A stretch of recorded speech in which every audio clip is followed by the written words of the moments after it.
We actually did not name my album Not an Apology after the song This Is Not an Apology. We were kind of just brainstorming names, and I don't really like naming, I don't like when album titles are just a song off the album, because I just feel like there's a more creative way to do it. And so everyone was saying, that's a good title, we should kind of rip off of this song just in terms of the title, but it has nothing to do with the actual song, because the song This Is Not an Apology is like an FU breakup song.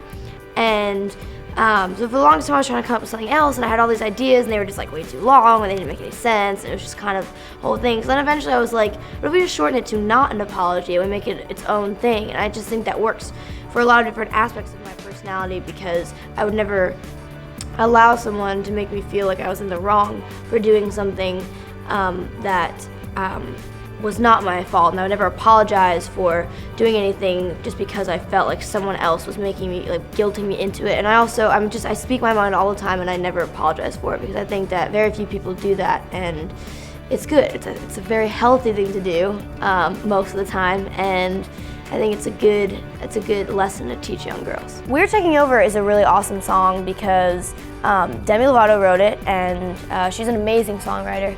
And she actually personally gave me permission to use the song for my album, which I think is incredible and such a huge honor.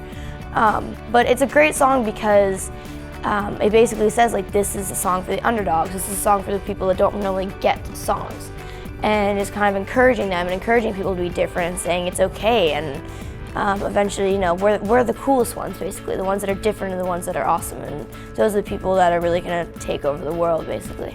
When we wrote Paper Doll, I was just having a really rough day, and I took to Twitter that day, and I was just kind of talking about it, because I like to talk to my fans when something upsets me, because I think it's really important for them to see that someone that they look up to has struggles too.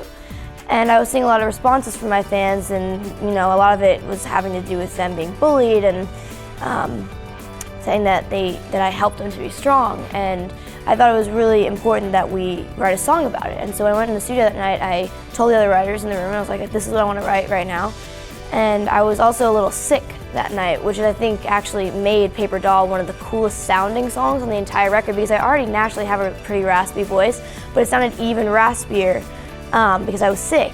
And I was also kind of sad that night, so just the whole vibe of the song is really interesting, and I think it's a really powerful song, and I think it says a lot of the things that a lot of my fans, especially young girls, need to hear a lot of times, because it's saying that you're not going to let someone fit you into a mold, you're not going to let someone take you and cut little pieces out of you to make you how they want you to be, which I think is a really, really awesome message.